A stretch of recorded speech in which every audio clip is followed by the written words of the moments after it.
오늘로 가정에 하나님이 주신 규례에 대한 말씀을 마치려고 합니다. 저는 포중침에 속한 모든 가정이 하나님이 주신 규례 위에 세워지기를 바랍니다.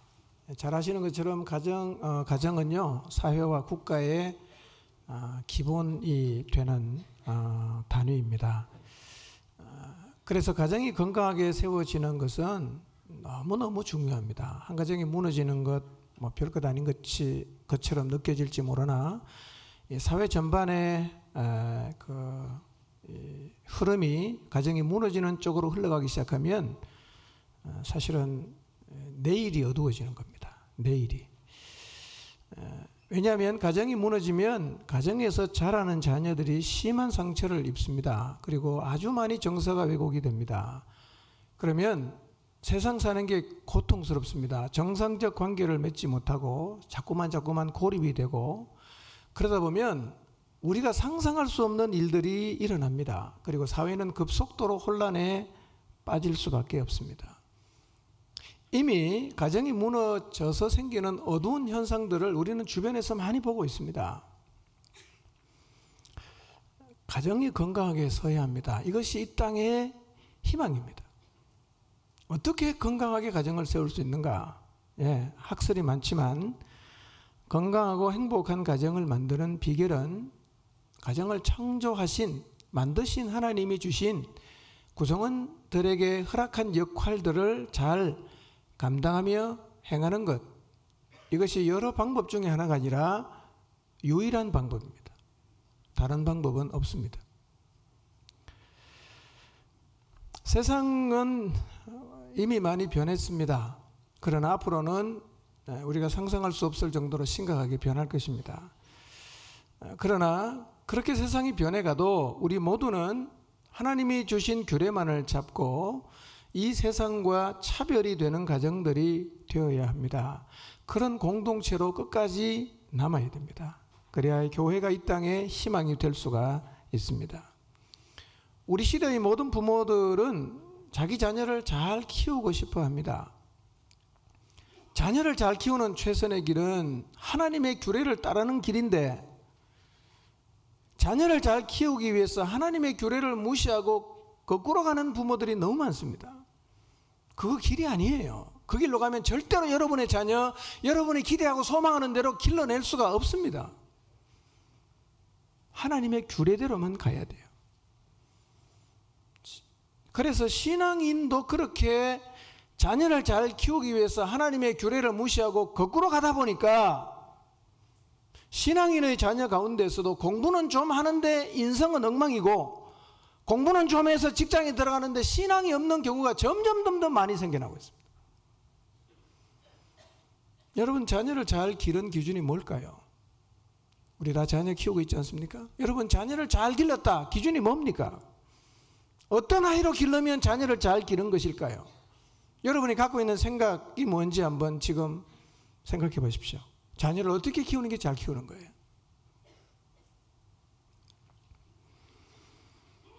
자녀를 잘 길렀다는 것이 공부를 잘 하게 만들어서 좋은 대학에 보낸 것인가요?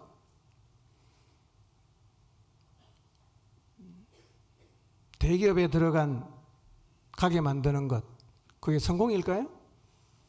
아니면 굉장히 스펙이 좋은 그런 사람을 만나서 결혼을 시키는 것이 성공일까요?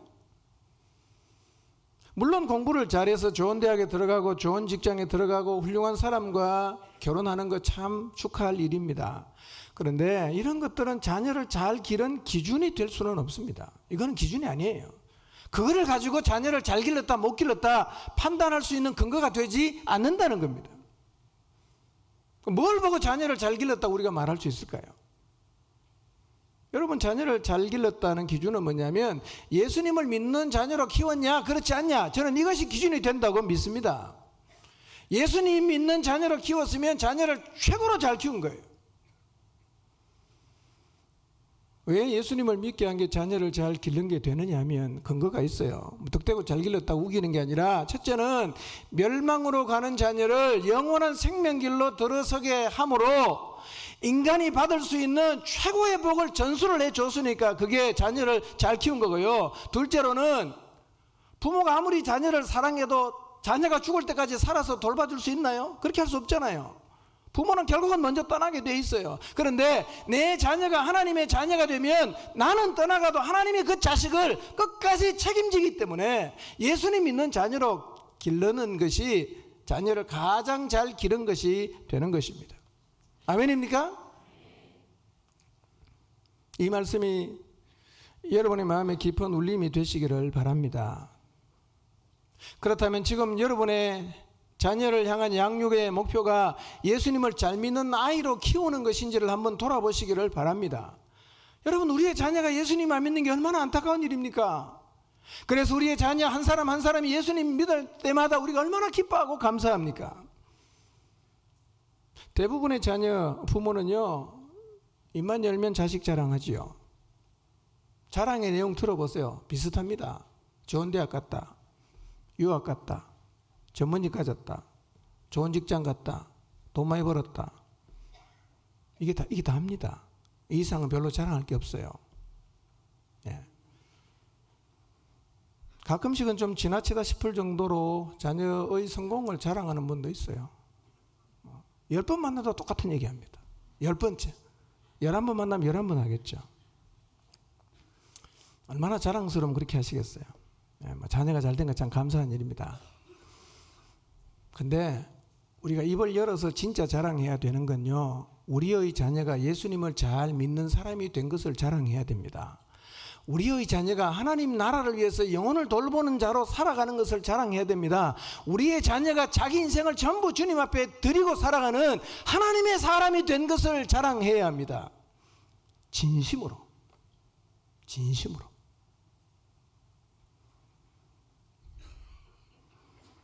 자녀를 아주 훌륭하게 키워낸 모 신학 대학 총장의 부인은요, 자녀가 다 잘 됐어요. 사람들에게 자기 자녀를 말할 때 이 한 가지만 얘기한답니다. 우리 자녀 예수님 잘 믿는다고. 이 얘기밖에 안 한대요. 그 어떤 것도 자랑스러워하지 않습니다. 이분은 딱 한 개, 우리 자녀가 예수님을 잘 믿고 있다, 이것만 자랑한다는 거예요. 여러분, 하나님의 관점에서 보면 예수님 잘 믿는 것 이상으로 자랑스러운 일이 있겠습니까? 멸망에서 구원받았고 사단의 거짓에 속지 않고 죽음과 함께 다 없어질 것이 아닌 죽음을 넘어서 영원히 존재하는 나라를 소망하며 살아가는 자녀로 키웠으니까 이게 얼마나 자랑스러운 일입니까? 우리도 이것을 자랑해야 됩니다. 아멘입니까? 이거를 자랑해야 됩니다. 우리 아이는 예수님을 잘 믿고 하나님을 기쁘시게 하며 살고 있습니다. 이것이 우리 모두의 자랑이 되시기를 바랍니다. 우리 모두의 자녀 양육의 목표가 예수님을 잘 믿는 자녀, 예수님을 잘 믿고 하나님을 기쁘게 해드리는 자녀로 키우는 것이 되시기를 바랍니다. 이렇게 자녀가 부모의 신앙을 받아들여서 예수님을 잘 믿는 자녀가 되게 하려고 하면 무엇보다도 가정의 축이 되는 부부의 역할이 중요합니다. 부부가 중요하죠. 건강한 부부 관계가 이루어지면 사실은 가정은 거의 90% 이상은 행복해질 수밖에 없어요. 건강할 수밖에 없습니다. 그래서 건강한 부부의 관계를 만들기 위해서 부부가 기억해야 될 것 3가지 중에 제가 2가지 말씀드렸습니다. 오늘 마지막 3번째 말씀드릴 텐데요. 앞에 말씀드린 2가지를 잊지 마시기를 바랍니다. 부부가 기억해야 될 첫 번째, 하나님이 연합하게 하신 것 나누지 말아야 한다는 겁니다. 하나님이 짝지어 주셔서 연합한 부부가 나누어질 수 없다는 이 하나님의 명령은 창세 이후로 한 번도 바뀐 적이 없습니다. 모세가 이혼 정서를 주어서 아내 내보내기를 허락했는데 이것은 하나님의 뜻이 바뀐 게 아니라 사람의 완악함 때문에 특별한 경우에 한해서 허용했을 뿐이라는 사실을 마음에 깊이 새기시기를 바랍니다. 세상이 참 많이 변했어요. 그런데 하나님의 뜻은 지금도 변하지 않았습니다. 이거를 잊지 마시기를 바랍니다.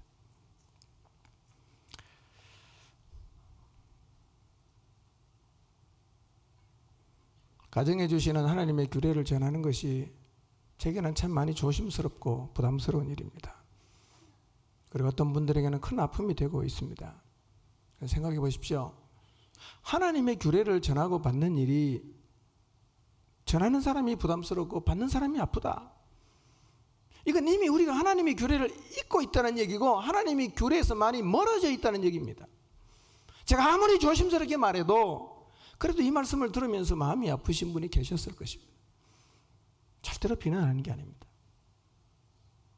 하나님 원래 가정을 이렇게 세워가기를 원하신다는 것을, 그 원형을 제가 여러분에게 말씀드리는 거예요.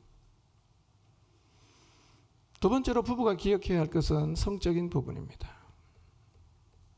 예. 지난주 설교 제가 참 힘들었어요. 예. 그런데 부부간의 성적인 문제는 하나님이 연합하게 하신 가정을 깨트리는데 가장 많은 영향을 줍니다. 지금도 많은 가정에 영향을 주고 있어요. 우리가 인정해야 되는 것은요, 음행을 피하는 것이 부부 관계의 목적이 될 정도로 부부의 성적 연합이 매우 중요한데요. 그런데 신자들조차도 부부의 성적인 연합에 대해서 하나님이 주신 규례를 무시하고 세속의 기준들로 대처를 합니다. 그러니까 의도하지는 않았는데 배우자가 성적인 유혹과 시험에 빠지는 일들이 많이 생겨나고 있고 결과적으로 많은 가정들이 힘들어하고 삐걱거리고 있습니다. 그래서 지난주에 부부의 성적 연합과 관련해서 4가지 실천사항을 말씀드렸습니다.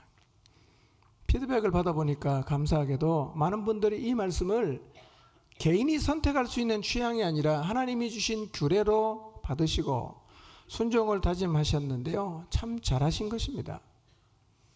아직도 하나님 말씀을 거부하고 여러분의 방식대로 살겠다는 생각을 갖고 있다면 여러분, 이것은 참고사항이 아니라 하나님이 우리에게 주신 규례요 법도라는 사실을 기억하시기를 바랍니다. 너무 중요하기 때문에 4가지 실천사항을 다시 간단하게 복습하겠습니다. 결혼한 부부도 중요하지만 결혼할 부부도 더 중요해요. 이런 하나님의 규례를 마음에 딱 새기고 결혼의 자리로 들어가야 됩니다. 첫째, 다 외우셨나요? 읽어보겠습니다. 시작. 네, 분방하지 말라는 말의 의미는 물리치지 말라는 말입니다. 부부는 결혼한 이후에는 상대의 요구를 물리치지 말아야 합니다. 단서는 있어요. 예외 단서. 뭐냐? 기도할 틈을 얻기 위해서 합의를 해야 됩니다. 혼자서 기도하겠다고 가면 안 되고 합의한 경우에는 예외가 됩니다. 그러나 기도의 기간이 끝나면 다시 합하라고 성경이 말씀하고 있습니다. 두 번째 원리 읽어보겠습니다. 시작.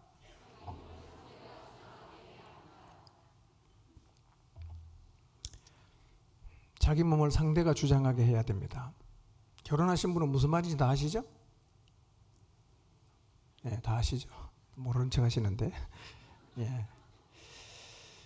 부부는 언제나 서로에 대한 의무를 다 해야 되는데 고린도전서 7장 3절 4절을 같이 한번 읽어보겠습니다. 읽습니다. 시작. 남편은 그 아내에 대한 의무를 다하고 아내도 그 남편에게 그렇게 할지라.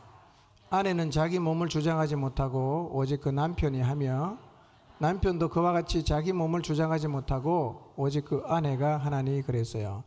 남편은 아내에 대한 의무를 다해야 되고 아내도 남편에 대한 의무를 다해야 되는데 3절이 그렇게 말하는데요. 4절을 보면 그 의무가 뭔지를 설명하고 있는데 그 의무가 뭐냐면 성적인 의무입니다. 어떻게 다하느냐? 자기 몸을 상대가 주장하도록 하는 것이 서로에 대한 의무를 다하는 것이라고 성경이 가르쳐주고 있습니다. 네.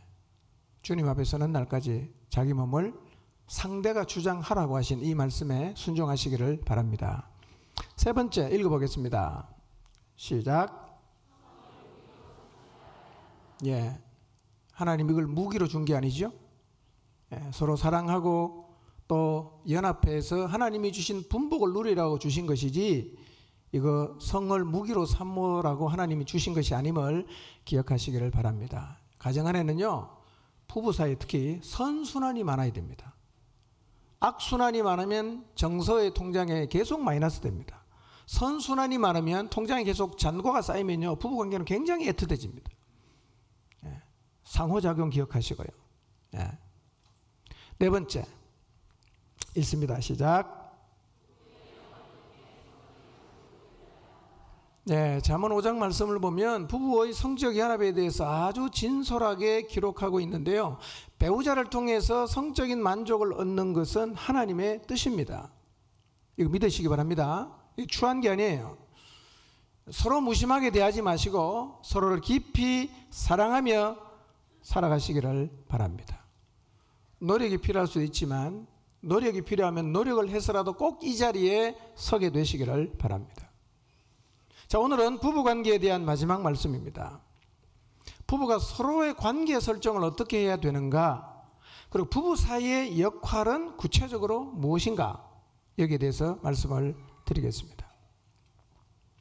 부부가 서로 어떻게 관계 설정을 해야 되는가, 부부의 역할이 무엇인가에 대한 성경의 가르침, 오늘 제가 드리는 말씀은 우리 시대에 점점 퍼져가고 있는 가치와는 정면 배치가 되는 말씀입니다. 만약에 여기 계신 분 중에 그런 시대의 가치를 받아들였다면 오늘 제가 드리는 말씀이 굉장히 시대착오적이고 고리타분한 말로 들릴 수도 있습니다.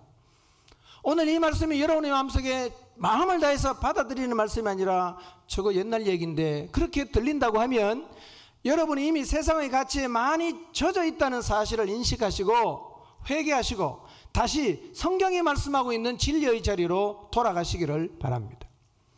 하나님 말씀은 진리입니다. 진리가 뭔가 바뀌지 않는 거예요. 시대가 바뀌어도 바뀌지 않는 것이 하나님의 말씀입니다. 세상이 다 바뀌어도 하나님 말씀은 결코 바뀌지 않습니다. 그러므로 가정을 무너뜨리기 위해서 사단이 세상에 뿌려놓았고 지금도 계속 뿌려대고 있는 이 거짓을 과감하게 버리고 하나님이 주신 규례를 믿음으로 잡게 되시기를 바랍니다. 먼저 생각해 봅시다. 남편이 누구입니까? 여러분 남편 생각해 보세요. 그 사람이 누굽니까? 아내를 생각해 보십시오. 아내가 누구입니까? 대상을 상대하려고 하면 그 대상이 누군지를 규명하는 일이 먼저 필요합니다. 우리는 누구를 만나도 먼저 그 대상이 되는 그 사람의 정체를 규명하는 일부터 해요. 이게 왜 필요하냐? 정체를 규명해야 그 정체에 걸맞게 대할 수가 있기 때문입니다. 잘 모르는 시골 노인이 집에 찾아왔어요. 우리가 제일 먼저 하는 일이 뭡니까? 나이가 들었으니까 무조건 안방으로 모십니까? 안 그러죠?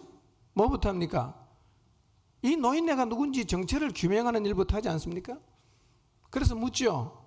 어떻게 오셨습니까? 누구신가요? 이것저것을 여쭈어보지 않습니까? 그렇게 정체를 규명하고 확인해 보니까 이분이 누구냐? 시골 노인인데 우리 큰할아버지라는 사실을 알게 되었어요. 이분이 큰할아버지요. 어떻게 하겠어요?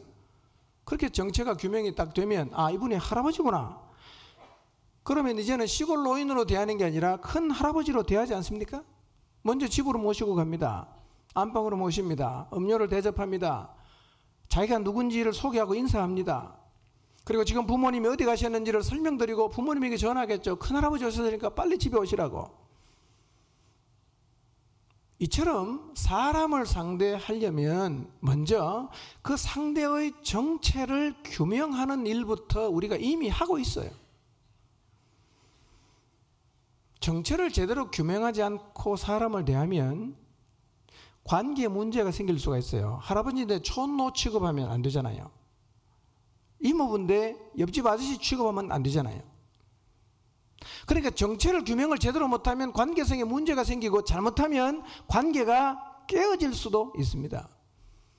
그래서 우리는요, 누구를 만나더라도 저분이 누군가 정체를 규명하는 일부터 가장 먼저 합니다. 그런데 가족 안에 있는 부모와 자식과 부부도 각각의 고유한 정체를 다 가지고 있습니다. 가족 관계가 원활하게 이루어지려고 하면 가족의 관계가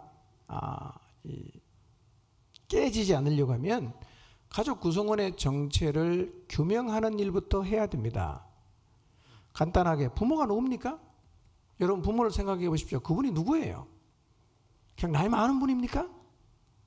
부모가 누군지 정체를 규명해야 되잖아. 그래야 어떻게 대우할지를 우리가 결정할 수 있단 말이에요. 부모는 이런 분이지 않습니까? 나를 낳아주신 분이에요. 그래서 그분은 나의 존재의 근원이 되시는 분입니다. 그리고 그분은 자기 인생을 들여서 나를 길러주신 분이에요. 그것이 그분의 부모님의 정체예요. 이런 부모님을 난 어떻게 대해야 됩니까? 성경이 가르쳐 주는 거예요. 마땅히 존경해라, 공경해라, 순종해라, 섬겨라. 여러분, 여러분의 부모의 정체를 규명하시기를 바랍니다. 그리고 부모의 정체에 걸맞게 그분을 대하셔야 됩니다. 자, 그러면 자녀는 누구입니까? 여러분 다 자녀들, 결혼하신 분 자녀들이 있을 텐데요. 그 자녀가 누굽니까? 한번 생각해 보세요. 걔가 누구지? 우리 다 자녀에게 인생을 이미 주고 있는데 자녀가 누구입니까? 정체를 규명해야 되잖아. 시편 127편 3절입니다. 읽습니다.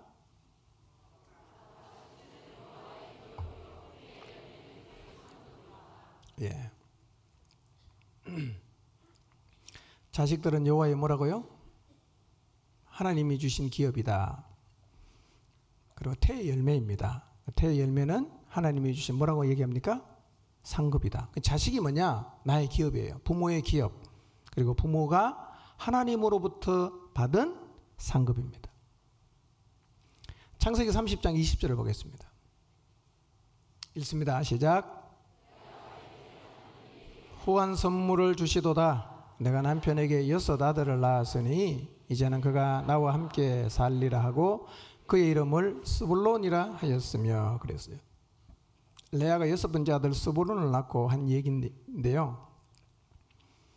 레아가 하나님이 자기 주신 자녀를 뭐라고 얘기하고 있습니까? 얘는 하나님이 주신 선물이다. 이렇게 얘기하는 거예요. 선물이다. 이게 자녀의 정체입니다. 자녀는 하나님이 주신 기업입니다. 하나님이 주신 상급입니다. 하나님이 주신 선물입니다. 상급과 선물은 감사함으로 받아야 됩니다. 기업은 잘 키워 나가야 됩니다. 이게 자녀의 정체예요. 자, 그럼 이제 부부의 정체를 한번 규명해 보도록 하겠습니다. 부부가 서로를 어떻게 대할지를 결정하려면 정체를 규명하는 일은 매우 중요합니다. 자, 한 남자와 여자가 결혼을 했어요. 이전까지는 가정에서 부모님 밑에서 자랐습니다. 둘 다 마찬가지죠. 근데 부모님 밑에 살던 한 남자와 한 여자가 따로 떨어져 나왔어요. 그리고 이제 가정을 이루었어요.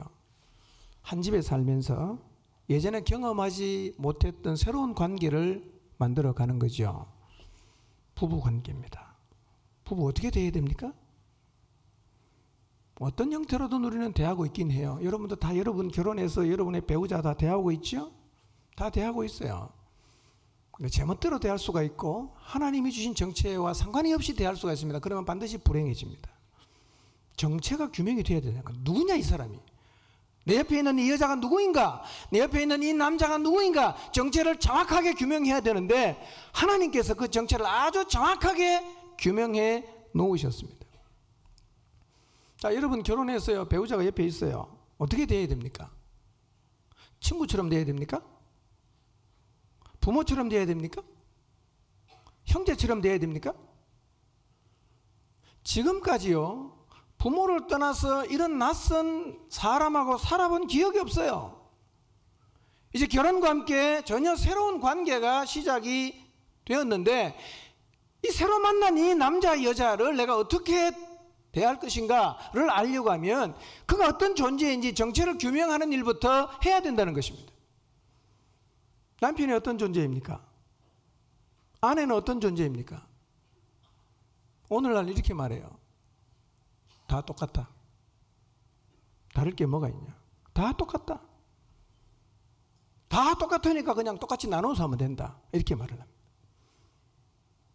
이게 우리 시대 사람들이 큰 소리 하는 얘기입니다. 다 똑같다는 거예요.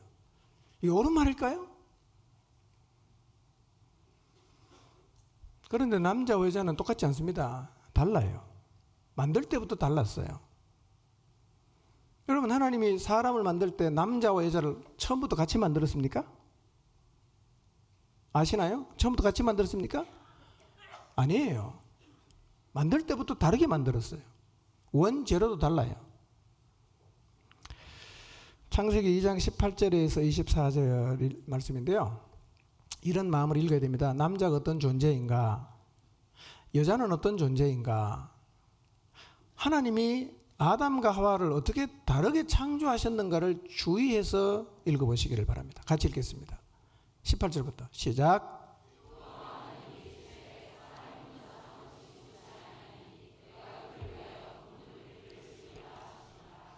여호와 하나님이 흙으로 각종 들 짐승과 공중의 각종 새를 지으시고 아담이 무엇이라고 부르나 보시려고 그것들을 그에게로 이끌어 가시니 아담이 각 생물을 부르는 것이 곧 그 이름이 되었더라. 아담이 모든 가축과 공중의 새와 들의 모든 짐승에게 이름을 주니라. 아담이 돕는 배필이 없으므로 여호와 하나님이 아담을 깊이 잠들게 하시니 잠들매 그가 그 갈빗대 하나를 취하고 살로 대신 채우시고 여호와 하나님이 아담에게서 취하신 그 갈빗대로 여자를 만드시고 그를 아담에게로 이끌어 오시니 아담이 이르되 이는 내 뼈 중에 뼈요 살 중에 살이라. 이것을 남자에게서 취하였은즉 여자라 부르리라 하니라. 이러므로 남자가 부모를 떠나 그의 아내와 합하여 둘이 한 몸을 이룰지로다 그랬어요. 자, 이 말씀을 보니까 하나님이 제일 먼저 사람을 만들 때 누구부터 만들었어요? 아담부터 만들었어요. 근데 18절을 보니까 18절 띄울 수 있나요?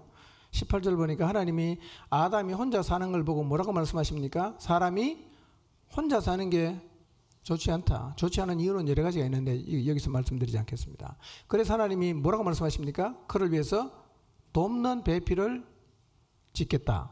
이렇게 말씀하시고 그 다음에 어떻게 합니까? 아담을 하나님이 깊이 잠들게 합니다. 그리고 아담의 갈비뼈 하나를 취해서 사람을 하나 만들었어요. 그리고 그걸 아담에게로 데리고 왔습니다. 마치 신부의 아버지가 신부를 데리고 신랑에게 데려다 주는 같은 그런 이미지죠. 데리고 와서 아담에게 줍니다. 아담이 그 여자를 보고 넘어갑니다. 이렇게 말하는 거예요. 당신은 내 뼈 중에 뼈요 살 중에 살이다. 이렇게 이제 두 사람이 결혼했다는 거예요. 자, 그러니까 여기서 간단히 하나만 살펴보면 돼요. 남자와 여자의 창조가 같이 이루어졌나요? 다르게 이루어졌나요? 다르죠? 역할도 다르단 말이에요. 정체가 다르다는 얘기입니다. 똑같은 사람인 거는 맞아. 그런데 가정 안에서 남편과 아내가 가지고 있는 정체는 하나님이 처음부터 다르게 만들었단 말이에요. 사람이라는 면에는 같아요. 그러나 정체나 역할의 측면에서는 분명히 다르다는 거예요. 그러면 남편의 정체는 무엇이고 아내의 정체는 무엇인가? 말씀 속에서 우리가 확인해 보도록 하겠습니다. 오늘 이 말씀을 통해서요, 아내든 남편이든 내가 어떤 존재인가, 내 배우자는 어떤 존재인가, 그 정체를 마음에 정리하시기를 바랍니다. 혹시 여러분이 남편과 아내에 대해서 이 갖고 있는 정체가 성경이 말씀하고 있는 것하고 다르면 그거는 버리고 다시 하나님이 정해주신 정체를 여러분의 마음속에 받아들이게 되시기를 바랍니다. 아멘. 하나님이 정해주신 정체로 여러분의 배우자를 대하기를 시작해야 됩니다. 그래야 가정이 회복이 됩니다. 무너지고 일그러진 가정은 그렇게 대하면 살아나게 되어 있습니다. 이게 길이기 때문에. 자, 남편 정체부터 확인하겠습니다. 자, 에베소서 5장 23절입니다. 읽겠습니다. 시작.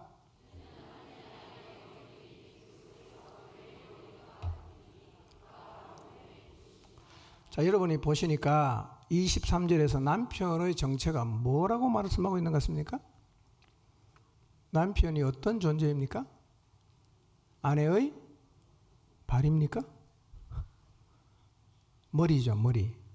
남편의 정체가 뭐냐면 여러분 가정에 있는 여러분과 같이 살고 있는 여러분의 남편의 정체가 뭐냐면 아내의 머리입니다. 여자분들 기분을 별로 안 좋으신 것 같아요. 남자는 상대적으로 행복해 하시는데 끝까지 들어보면 남자들이 오히려 기가 죽을 수 있어요. 여러분, 이게 하나님이 정해주신 정체예요. 기본적으로 남편의 정체는 아내의 머리입니다. 누가 정해놨어요? 하나님이 정해놨어요. 하나님이 어떤 분이에요? 우리 만든 분이에요. 우리의 뼈속 깊은 것까지, 아니 이 물리적인 육체뿐만 아니라 우리의 정서와 생각, 마음 모든 것을 다 알고 계시는 하나님께서 결혼한 부부의 정체를 정해줬는데 남편을 어떻게 정했냐? 아내의 머리라고 하나님이 정해놨어요. 그러면 남편이 아내의 머리라는 게 무슨 말인가?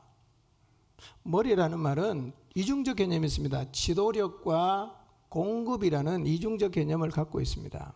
마치 뭐가 같으냐면 그리스도께서 교회를 인도하시고 교회의 방향을 정해주시고 영감을 주시고 또 힘도 주시고 도움도 주시고 지지를 주시는 것처럼 남편도 아내에게 지도력과 공급을 해야 되는 존재가 되어야 한다는 얘기입니다. 그러니까 남편이 아내의 머리라는 이 정체는 아내만 기억해야 될 게 아니라 사실은 남편이 더 기억해야 됩니다. 내가 누구인가? 아하, 내가 아내의 머리구나. 뭐 하는 사람인가? 지도력을 발휘해야 되고 가정의 필요를 공급해야 되는 존재이구나 라는 정체를 남편이 먼저 새겨야 됩니다. 그러면 이런 정체를 갖고 있는 남편이 어떤 역할을 해야 되냐, 가정에서. 에베소 5장 25절을 보겠습니다. 읽겠습니다. 시작.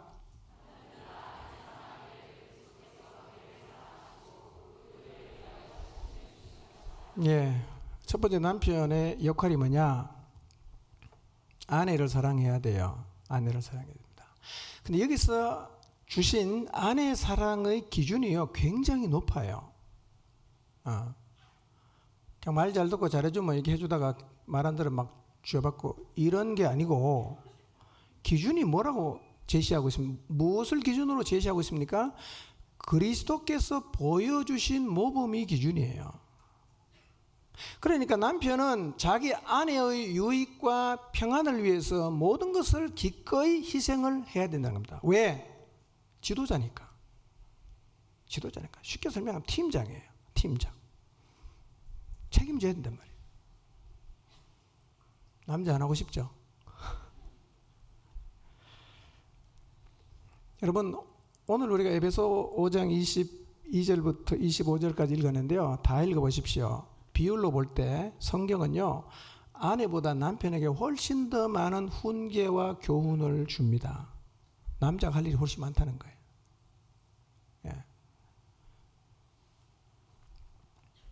사랑하라는 동사는 현재 명령법입니다. 이 말은 아내를 늘 사랑해서 아내를 사랑하는 것이 남편 행동의 특징처럼 되어야 된다는 얘기예요. 그런데 재밌는 거는요, 아내가 남편의 사랑을 받기 위해서 필요한 조건은 하나도 없어요. 사랑하라고는 명령했는데 아내의 행동이나 건강 상태나 외모나 뭐 잠재적인 방해물 이런 것과 상관이 없이 남편은 아내를 예수님이 교회를 사랑하듯 사랑을 해야 됩니다. 이게 가정의 머리인 남편의 첫 번째 역할이에요. 이런 거죠. 교회가 사랑스럽지 않고 보기 흉한 상태일 때조차도 그리스도께서 교회를 사랑하셨던 것처럼 남편도 아내를 그렇게 사랑하라. 그러니 사랑의 수준이 굉장히 높단 말이에요. 그러니까 이거는 아셔야 돼요. 상호작용은 분명히 있습니다. 남편이 막 사랑하려고 하는데 여자가 계속 순종도 안 하고 빠락빠락하면 사랑하기가 힘들어지는 거죠. 그건 부부간 다 마찬가지예요. 여러분, 각자가 자기 역할을 충실히 하면 정말 환상의 커플이 되지만 한쪽은 노래가 하는데 한쪽이 계속 노래가 나면 이것은 환장의 커플이 됩니다. 정말 힘들어요. 힘들어요. 그러니까 남의 것 자꾸 당신은 이거 안 하냐 이렇게 하지 마시고 자기 것만 잘 받으시기 바랍니다. 지금은 남자에게 말씀드린, 여자도 참고로 듣긴 하지만 내가 남편으로서 이런 걸 해야 되는구나, 이게 내 역할이구나, 이걸 가슴에 새기시길 바랍니다. 두 번째 남편의 역할이 있어요. 두 번째 남편의 역할은 아내를 괴롭게 하지 않는 것입니다. 골로새서 3장 19절입니다. 읽겠습니다. 시작.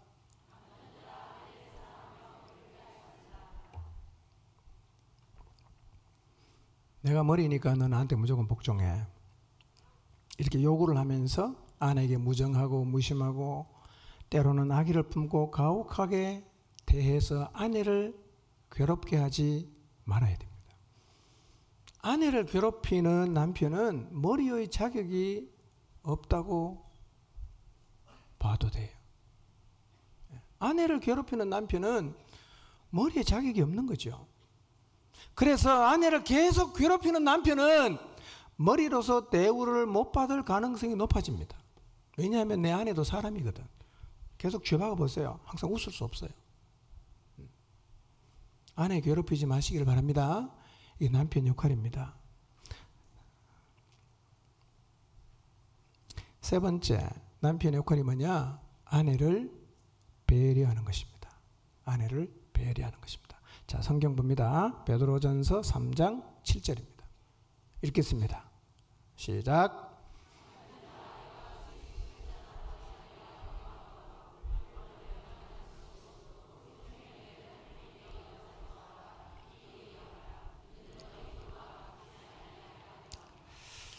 세 번째 남편의 역할은 아내를 한마디로 말하면 배려하는 거예요. 배려. 뭘 배려를 해야 되냐?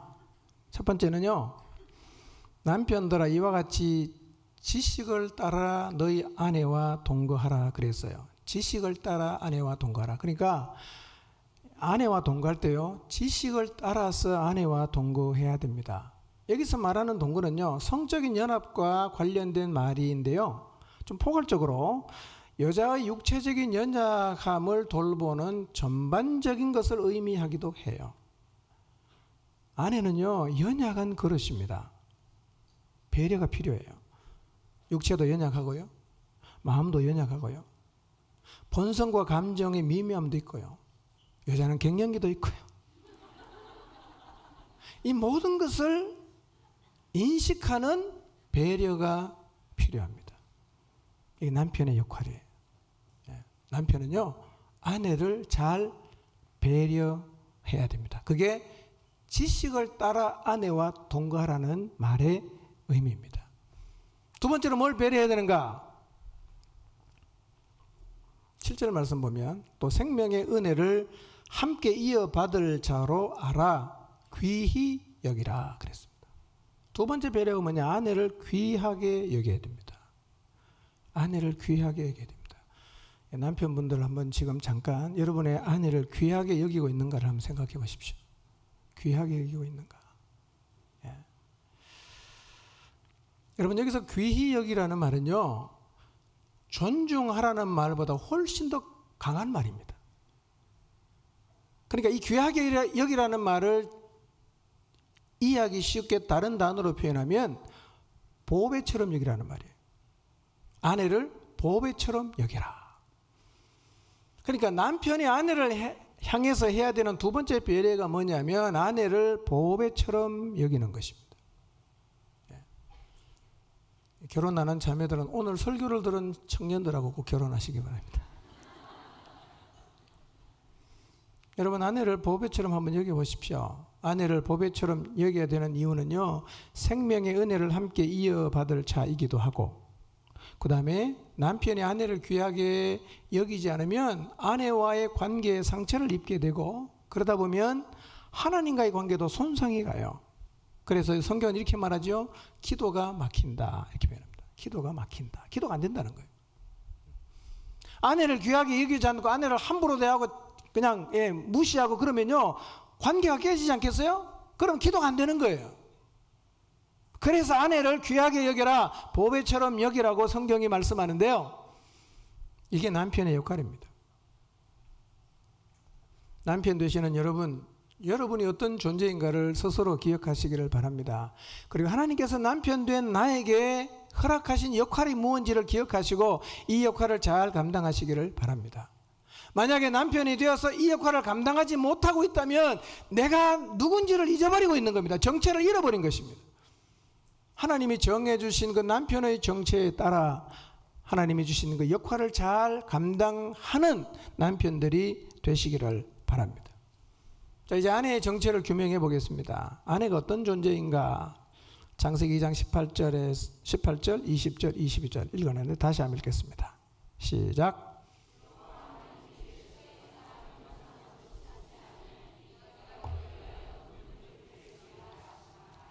아담이 모든 가축과 공중의 새와 들의 모든 짐승에게 이름을 주니라. 아담이 돕는 배필이 없으므로 여호와 하나님이 아담을 깊이 잠들게 하시니 잠들매 그가 그 갈빗대 하나를 취하고 살로 대신 채우시고 여호와 하나님이 아담에게서 취하신 그 갈빗대로 여자를 만드시고 그를 아담에게로 이끌어 오시니 그랬어요. 최초의 사람은 아담이었습니다. 그런데 아담이 혼자 있는 것이 좋지 않아서 하나님은 돕는 배필을 만들어 줘야겠다, 그렇게 말씀하시고 아담을 깊이 잠들게 하신 다음에 갈빗대 하나를 취하시고 살로 대신 채워서 여자를 만드셨는데, 하나님이 처음부터 여자를 만들 때 계획이 뭐였어요? 왜 만들었어요? 돕는 배필이었어요. 처음부터 만들어야겠다는 생각을 한 동기도 돕는 배필, 만든 이후에도 돕는 배필, 그게 여자의 정체입니다. 자매들 한번 따라해 보십시오. 나는 남편을 돕는 배필로 지음을 받았다. 아멘입니까? 이 말씀 듣고 기분 나빠하시면 안 돼요. 하나님 그렇게 말씀하셨어요. 근데 돕는 배필이라는 말은요, 조력자 혹은 반려자라는 의미인데요, 이 히브리 원어에는 이 배필, 돕는 배필이 열등하다는 의미가 하나도 없어요. 남자보다 열등하다 그런 의미가 없다는 거예요. 그러니까 역할이, 정체가 돕는 배필을 하나님이 지었다는 이야기지요. 열등하다는 의미는 없어요. 남자 혼자서 완전하지 않으니까 하나님은 돕는 배필인 아내를 주신 것입니다. 자, 그러면 남편을 돕는 배필로 지음을 받은 아내의 역할은 뭔가? 아내는 뭘 하는 사람인가? 자, 에베소 5장 22절 24절 읽겠습니다. 읽습니다. 시작.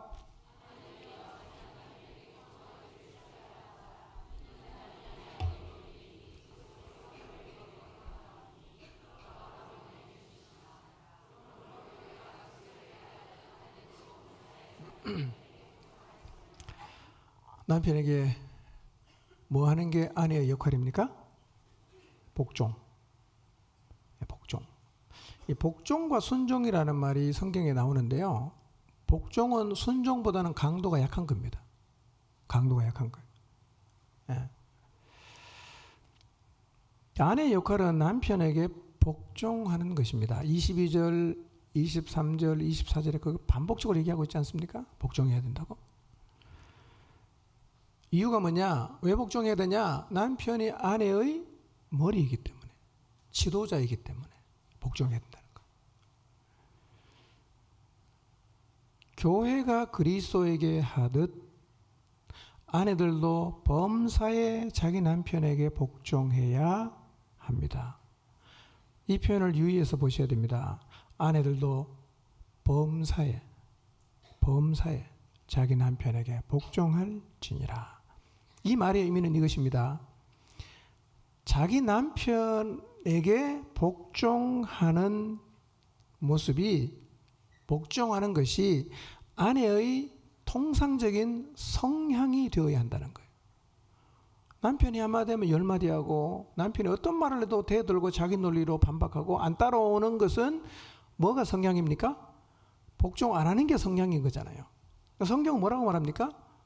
범사에 복종해야 된다는 겁니다. 아내는 남편에게 복종하는 것이 성향이 되어야 된다는 겁니다. 결혼관계 속에서 그리스도인 아내는 남편의 지도력을 따라가야 됩니다.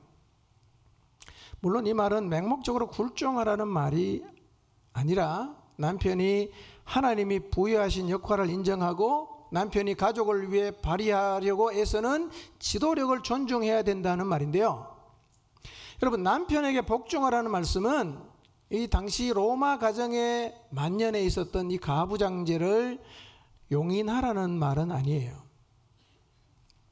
로마 시대는요, 남편의 권리가 절대적이었어요. 무조건 복종해야 됩니다. 그런데 성경이 말씀하고 있는 것은 뭐냐면, 그 당시 로마 가정의 남편들이 집을 다스렸던 억압적인 방식이 아니라 가족의 참 지도자가 되기 위해서 그리스도께서 교회에게 하시듯이 그렇게 남편이 아내를 사랑하고 보살펴야 된다고 말씀하는 거예요. 여러분, 이렇게 하면요, 아내가 남편의 지도력을 존중하고 복종하는 게 쉽겠죠. 그렇죠? 지도력을 발휘하고 가정을 세우기 위해서 애쓰고 공급하고 뭐 이런 남편에게 순종하는 것, 복종하는 것은 쉬울 것입니다. 물론 이 말씀은요, 남편이 그리스도에게 온전히 복종할 때만 복종해라고 명하는 것은 아니에요. 자, 일반 헬라어 문헌에서처럼 신약에서 복종하라는 이 동사는요, 일관되게 권위자에게 복종하는 것을 의미합니다. 말하는 거예요. 그러니까 성경에 보면 복종을 말하는 관계는 연장자, 부모, 통치자, 지역교회 지도자, 그리고 하나님에 대해서 복종하라는 말이 성경에는 반복해서 나옵니다. 그렇지만 남편에게 복종한다는 말은 아내의 존엄성이나 존재론적 위치를 절대로 축소하진 않아요. 축소하진 않습니다. 자, 고린도전서 11장 3절 보겠습니다. 자, 이 의미가 어떻게 되는가? 자, 고린도전 11장 3절 읽습니다. 시작.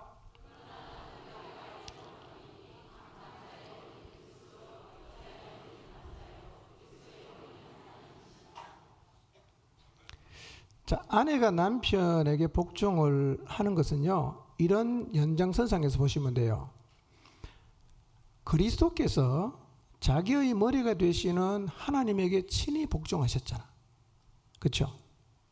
그러니까 아내도 자기 머리가 되는 남편에게 복종해야 된다는 거예요. 이게 고린도전서 11장 3절에서 말씀하고 있는 겁니다. 그리스도께서 자기의 머리가 되시는 하나님에게 얼마나 복종하셨어요? 죽기까지 복종했잖아요. 그 연장선상에서 아내도 자기의 머리로 정체를 규명해 놓은 남편에게 복종해야 된다고 성경이 말씀합니다. 자, 근데 남편에게 복종하는 것이 아내가 열등하다는 의미가 아닌데요, 이걸 이해하기 위해서 한번 성경 말씀 몇 군데 찾아보겠습니다. 자, 갈라디아서 3장 28절입니다. 읽겠습니다. 시작.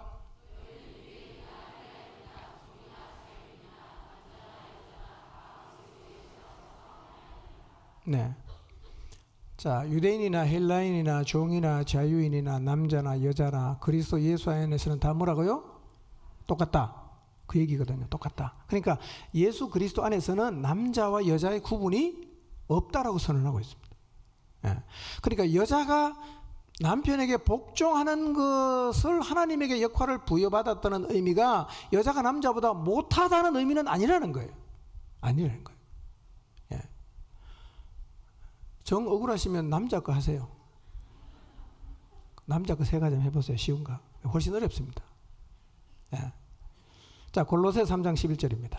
읽겠습니다. 시작. 헬라인이나 유대인이나 할레파나 무할레파나 야만인이나 스구디아인이나 종이나 자유인이 차별이 있을 수 없나니 오직 그리스도는 만유시요 만유 안에 계시니라. 자, 여기서 남자와 여자를 굳이 지칭하지는 않았지만 세 사람을 입으면 차별이 없다고 얘기하는 거예요. 예수 그리스도 안에서는 모든 사람이 차별이 없습니다. 특별하게 우월한 집단이 존재하지도 않습니다. 이런 맥락에서 남편과 아내도 보면 돼요. 예. 우월하고 열등하기 때문에 복종하고 이게 아니라는 거예요. 예. 자, 고린도전서 12장 21절에서 25절 봅니다. 읽습니다. 시작. 눈이 손들어 내가 너를 쓸 데가 없다 하거나 또한 머리가 발들어 내가 너를 쓸 데가 없다 하지 못하리라. 그뿐 아니라 더 약하게 보이는 몸의 지체가 도리어 요긴하고 우리가 몸의 덜 귀히 여기는 그것들을 더욱 귀한 것들로 입혀주며 우리의 아름답지 못한 지체는 더욱 아름다운 것을 얻느니라. 그런즉 우리의 아름다운 지체는 없느니라. 오직 하나님이 몸을 고르게 하여 부족한 지체에게 귀중함을 더하사 몸 가운데서 분쟁이 없고 오직 여러 지체가 서로 같이 돌보게 하셨느니라 그랬어요. 그러니까 하나님은요, 몸 안에 있는 지체들이 서로를 향해서 쓸데있다, 너는 쓸데없다, 내가 중요해, 네가 중요해, 이런 말을 하지 못하도록, 역할은 다 다르지만 몸 안에 있는 모든 지체를 어떻게 했다고 말씀합니까? 고르게 했다는 거예요. 고르게 했다는 거예요. 이런 맥락에서 보면요, 남편과 아내의 역할을 열등과 우월의 차원이 아니라 가정을 아름답게 연합하게 하려고 하나님이 주신 남자와 여자에게 주신 역할로 이해하고 받아야 됩니다.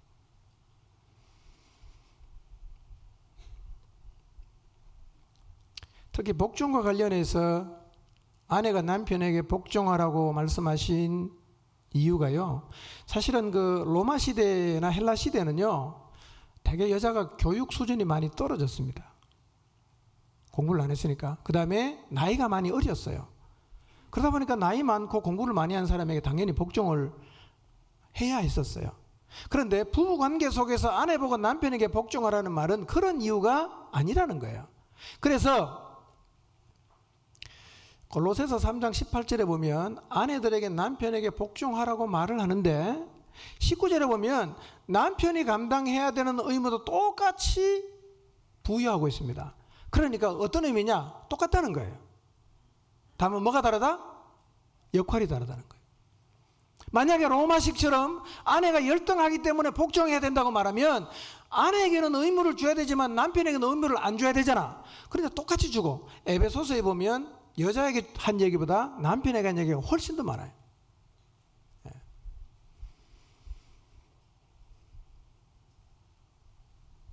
여러분, 작은 회사에도요, 사장이 있고 사원이 있죠.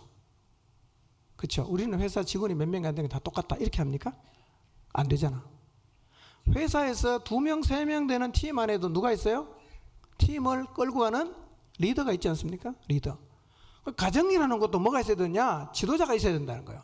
그 가정의 지도자의 역할을 감당할 수 있도록 하나님께서 남편에게 그런 머리라는 정체를 주셨다는 거예요. 예. 아멘입니까? 예. 자매들은 남편을 뭘로 받아야 됩니까? 머리로 받아야 됩니다. 예. 그러나 여러분이 남편하고 비교해서 부족하거나 못났기 때문에 그런 것은 결코 아닙니다. 여러분의 가정의 지도자는 누구입니까? 남편입니다. 누가 정했어요? 하나님 정했습니다. 예. 정리합니다. 남편의 정체는 아내의 뭐죠? 머리입니다. 아내의 머리, 즉 지도자인 남편의 역할은 3가지가 있어요. 첫 번째 뭡니까? 아내 사랑해야 됩니다. 수준이 굉장히 높아요. 두 번째, 아내를 괴롭게 하면 안 돼요. 세 번째, 배려해야 됩니다. 뭘 배려하라고요? 첫째로는 지식을 따라 아내와 동거해라. 아내를 이해하라. 두 번째로는 귀하게 여겨라. 어느 정도로? 존중의 정도가 아니라 보배처럼 여겨라. 누가 가르쳐줬어요? 성경이 가르치는 거예요. 하나님 그렇게 하래요. 예. 남편이 머리로서의 정체성을 갖지 못해서 역할을 제대로 계속 못하면 아내의 순종이 점점 어려워질 것입니다. 그러므로 남편 되시는 분, 또 앞으로 남편이 되실 분들은 자기의 정체가 무엇인지를 정확하게 이해를 하시고 또 하나님이 주신 역할을 잘 기억해서 그 역할을 충실하게 감당하시기를 바랍니다. 아내의 정체는 뭐죠? 돕는 배필. 무슨 의미입니까? 조력자라는 뜻입니다. 이런 의미가 있어요. 마주 서서 돕는다 이런 뜻입니다. 조력자 그리고 돕는 배필인 아내의 역할은 가정에서 부부관계 속에서 역할이 뭐죠? 남편에게 복종하는 것. 만약에 아내가 남편의 머리됨을 인정하지 않고 계속 복종하지 않는다면 남편의 사랑과 배려를 받기가 점점 어려워질 것입니다. 부부는 자신의 정체를 잘 규명을 하고 그리고 각자에게 주신 역할을 잘 감당해서 하나님이 주신 질서가 가정에서 지켜지게 해야 됩니다. 이것이 지켜지면 부부의 연합과 함께 가정이 건강하고 아름답게 잘 세워져 갈 것입니다. 이 정체와 역할이 아내와 남편이 반드시 지켜야 되는 하나님이 주신 규례라는 사실을 잊지 마시고 이 규례에 철저하게 순종함으로 하나님이 허락하신 우리 모두의 가정들이 건강하게 아름답게 세워져 가기를 주님의 이름으로 축원합니다. 기도하겠습니다.